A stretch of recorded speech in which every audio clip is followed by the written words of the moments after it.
السلام عليكم ورحمة الله وبركاته. الحمد لله رب العالمين والصلاة والسلام على أشرف الأنبياء والمرسلين نبينا محمد وعلى آله وصحبه أجمعين أما بعد. அன்பார்ந்த சகோதர சகோதரிகளே, ஈமானிய உறவுகளே, அல்லாஹு தஆலா அல் குர்ஆன் 9வது அத்தியாயம் சூரா அத்தௌபா 36வது வசனத்திலே குறிப்பிடும் பொழுது, இன்ன இத்தத ஷுஹூரி இந்தல்லாஹி இஸ்னா அஷர ஷஹரா ஃபீ கிதாபில்லாஹி யௌம ஹலகஸ் ஸமாவாதி வல் அர்த் மின்ஹா அர்பஅத்துன் ஹுரும் ذلك الدين القيم فلا تظلموا فيهن أنفسكم. அன்புக்குரியவர்களே, அல்லாஹு தஆலா இந்த வசனத்திலே குறிப்பிடுகிறான், அல்லாஹு தாலா வானங்கள் பூமி அவன் அந்த படைத்த நாள் முதல் அவனுடைய கிதாபில் அவனுடைய புத்தகத்தில் பதிவேற்றில் மாதங்களின் எண்ணிக்கை 12 என்று அல்லாஹு தாலா குறிப்பிடுகிறான். அல்லாஹு தாலா எப்பொழுது இந்த வானங்களையும் பூமியையும் படைத்தானோ அவனுடைய பதிவேற்றிலே அவனுடைய புத்தகத்திலே மாதங்களுடைய எண்ணிக்கையை 12 ஆக்கி வைத்திருக்கிறான். மின்ஹா அர்பஅத்துன் ஹுரும், அந்த 12 மாதங்கள் அல்லாஹு தஆலா 4 மாதங்களை புனித மாதங்களாக ஏற்படுத்தி வைத்திருக்கிறான். கண்ணியமான சிறப்புக்குரிய புனிதமான மாதங்களாக அல்லாஹு தஆலா ஏற்படுத்தியிருக்கிறான். ذلك الدين القيم, அல்லாஹு தஆலா சொல்கிறான், அதுதான் இந்த மார்க்கம் தான் நேரான நிலையான மார்க்கமாக இருந்து கொண்டிருக்கிறது. ஃபலா தظلموا فيهن أنفسكم, எனவே நீங்கள் அந்த மாதங்களிலே, குறிப்பாக அல்லாஹு தஆலா 12 மாதங்களை ஏற்படுத்தி வைத்திருக்கிறான். அதில் 4 மாதங்கள் புனிதமானது. அல்லாஹு தஆலா குறிப்பிடுகிறான், அந்த 4 மாதங்களில் உங்களுக்கு நீங்கள் தீங்கிழைத்துக் கொள்ளாதீர்கள், அநியாயம் செய்து கொள்ளாதீர்கள் என்று அல்லாஹு தஆலா குறிப்பிடுகிறான். அன்புக்குரியவர்களே, எனவே இந்த வசனத்தில் நமக்கு அல்லாஹு தஆலா சொல்கிறான், வானங்கள் பூமி படைக்கப்பட்ட நாள் முதல் அல்லாஹ்விடத்திலே அவனுடைய புத்தகத்தில் 12 மாதங்கள், அதில் 4 மாதங்கள் புனிதமானது. அன்புக்குரியவர்களே, இந்த வசனத்தில் அந்த 4 மாதங்களும் எவைகள் என்று குறிப்பிடப்படவில்லை. அதற்கு ரசூலுல்லாஹி ஸல்லல்லாஹு அலைஹி வஸல்லம் அவர்கள் அந்த 4 மாதங்களை நமக்கு குறிப்பிட்டிருக்கிறார்கள்.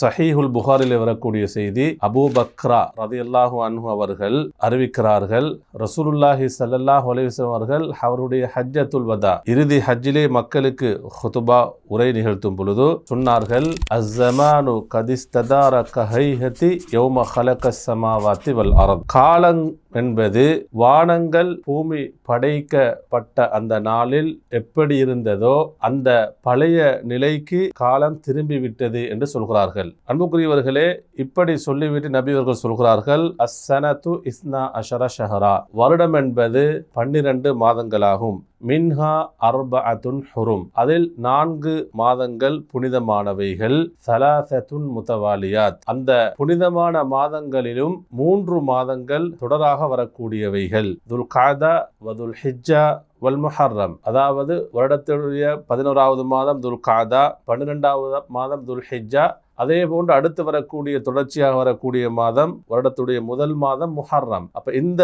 3 மாதங்களும் புனிதமான மாதங்கள், தொடராக வரக்கூடியவைகள். அடுத்து 4வது மாதமாக ரசூலுல்லாஹி ஸல்லல்லாஹு அலைஹி வஸல்லம் குறிப்பிடும் பொழுது, வரஜப் முதரல்லதி பைன ஜுமாதா வ ஷஅபான், ஜுமாதா ஊலா அல்ல, ஜுமாதா சானியா, ஜுமாதல் ஆஹிர், அதே போன்று ஷஅபான், அந்த 2 மாதங்களுக்கும் இடையில் வரக்கூடிய நபியவர்கள் முதர் என்று சொல்லக்கூடிய கோத்திரத்தை, நபியவர்களுடைய அந்த வம்சாவளியில் அவர்களுடைய நசபில் அந்த மூத்த ஒரு பாட்டனாக வரக்கூடியவர்தான் முதர் என்பவர், அவருடைய கோத்திரம். அவரை அந்த கோத்திரத்தை நபியவர்கள் குறிப்பிட்டு சொல்கிறார்கள் என்று சொன்னால், அவர்கள் ரஜப் மாதத்தை அதிகமாக கண்ணியப்படுத்தக்கூடியவர்களாக, புனிதப்படுத்தக்கூடியவர்களாக இருந்தார்கள். எனவே அந்த கோத்திரத்தை நபியவர்கள் குறிப்பிட்டு சொல்கிறார்கள். எனவே முதர் அந்த கோத்திரத்துடைய ரஜப் மாதம் என்று சொல்கிறார்கள். இந்த 4 மாதங்களும் புனிதமானவைகள். அன்புக்குரியவர்களே, அல்லாஹு தஆலா அந்த குர்ஆன் வசனத்திலே 4 மாதங்கள் புனிதமானவைகள் என்று சொல்லிவிட்டு இறுதியாக நமக்கு ஒரு முக்கியமான செய்தியையும் சேர்த்து சொல்கிறான், ஃபலா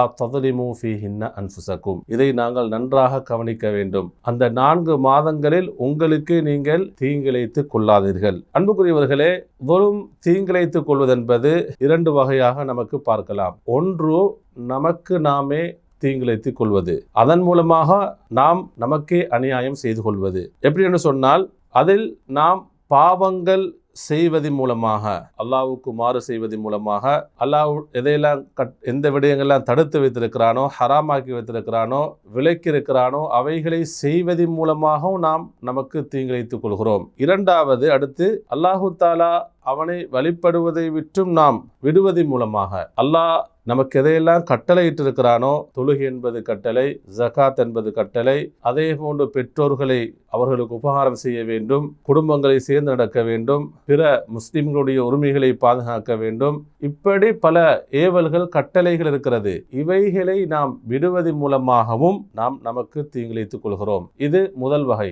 இரண்டாவது, பிறருக்கு நாம் அநியாயம் செய்வதன் மூலமாகவும் நாம் நமக்கே அநியாயம் செய்து கொள்கிறோம். அன்புக்குரியவர்களே, பிறருக்கு அநியாயம் செய்வதென்று சொன்னால் நம்முடைய நாவின் மூலமாக, நம்முடைய கரங்களின் மூலமாக, அல்லது பிறருடைய உரிமைகளில் நாம் மீறுவதன் மூலமாக இப்படி அநியாயம் செய்வது. அது நமது பெற்றோராக இருக்கலாம், நமது உறவினர்களாக இருக்கலாம், அண்டை வீட்டார்களாக இருக்கலாம், பிற முஸ்லிம்களாக இருக்கலாம், பிற மனிதர்களாக இருக்கலாம், ஏன் பிற உயிரினங்களாக கூட இருக்கலாம், மிருகங்கள், பறவைகள், எதுவாகவும் இருக்கலாம். அவைகளுக்கு நாம் அநியாயம் செய்வதன் மூலமாகவும் நாம் நமக்கே அநியாயம் செய்து கொள்கிறோம்.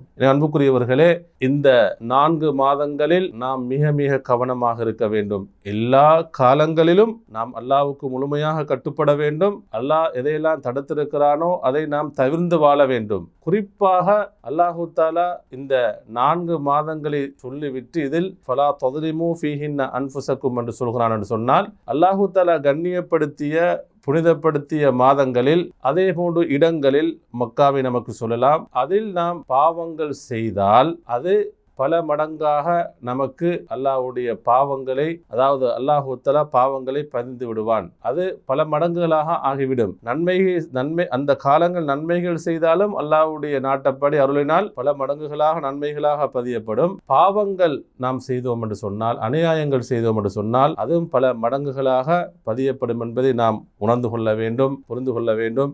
அன்புக்குரியவர்களே, இந்த மாதங்களை நாம் சிறப்புப்படுத்துவோம், இதனுடைய மகிமைகளை நாம் விளங்குவோம், அல்லாஹ்வுக்கு முழுமையாக கட்டுப்பட்டவர்களாக வாழ்வோம். அல்லாஹு தஆலா நம் அனைவருக்கும் அருள் புரிவானாக. வ ஆகிரு தஅவானா அல்ஹம்துலில்லாஹி ரப்பில் ஆலமீன்.